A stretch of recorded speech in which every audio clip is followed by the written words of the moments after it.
Kemudian pada halaman 380 tentang al-manhaj. Al-manhaj adalah sikap dan cara beragama yang benar, yang lurus. Manhajul haq, agar anak-anak ini tidak mengikuti firqah-firqah sesat. Berapa banyak anak-anak yang condong kepada agama, dia semangat beragama tapi duduk di majelis yang sesat, yang justru membinasakan mereka. Lihat yang mengajarkan tentang jihad sana, jihad sini tanpa ilmu, ngebom sana, ngebom sini. Itu anak-anak muda, tapi sesat mereka dalam beragama. Maka kita ajarkan anak kita manhaj agar mereka di dalam beragama tidak tersesat. Ada bom bunuh diri berapa banyak? Itu kan dilakukan oleh para pemuda. Bahkan ada yang usianya sangat muda sekali, belasan tahun. Atas nama apa? Atas nama agama.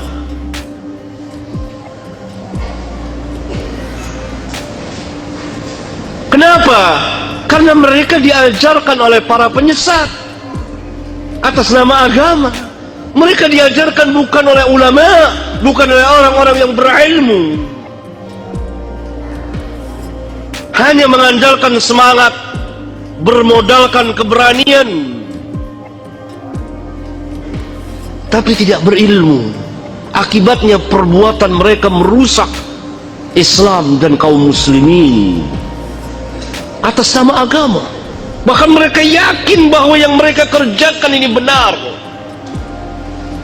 Mereka nggak bisa pergi. Kejadian di negeri kita, di Pakistan, di daerah Timur Tengah, dari ajaran-ajaran sesat ini, atas nama Islam, atas nama jihad, atas nama memerangi orang-orang kafirin. Mereka bukan ulama, mereka bukan ahli ilmu, dan mereka membuat-buat majelis. Nah, agar anak-anak kita tidak mengikuti ajaran-ajaran sesat ini, kita perlu mengajarkan manhaj.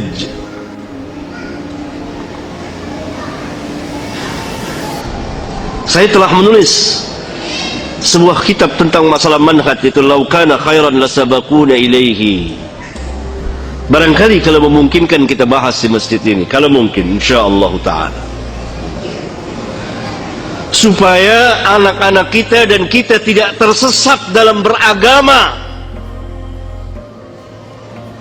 supaya lurus, supaya mengikuti sunnah Rasulullah sallallahu alaihi wasallam. Karena ajaran Islam adalah kemaslahatan untuk kemaslahatan umat manusia, memberikan kemaslahatan kepada umat manusia. Hatta orang-orang kafirin hidup di tengah-tengah kaum muslimin dijamin aman.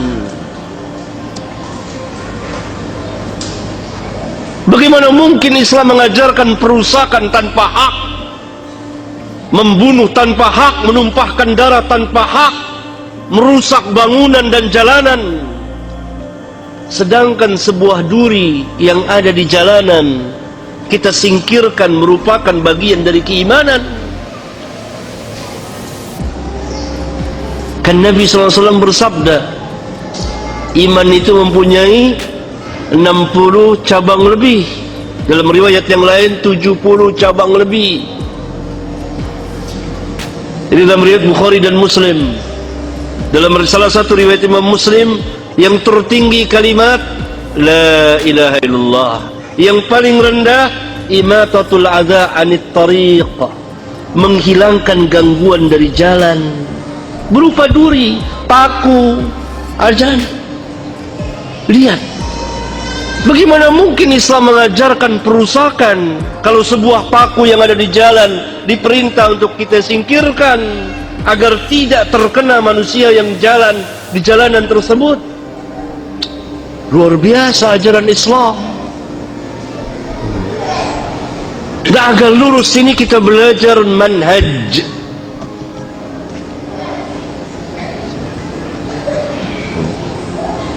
Agar tidak tersesat jalan.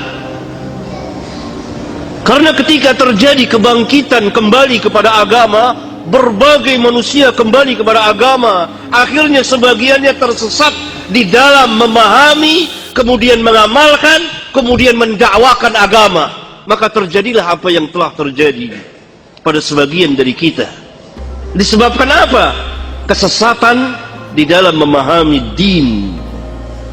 Atas nama apa? Atas nama Islam.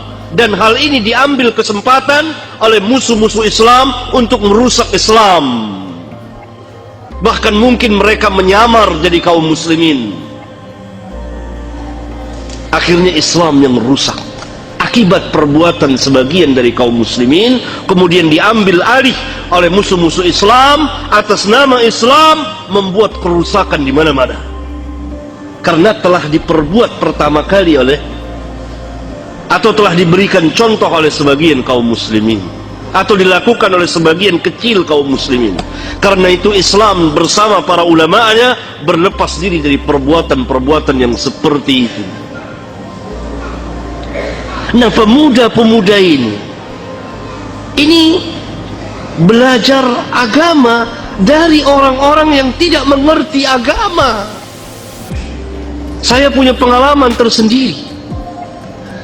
Panjang cerita saya mengenai masalah ini. Pemuda-pemuda itu keras sekali.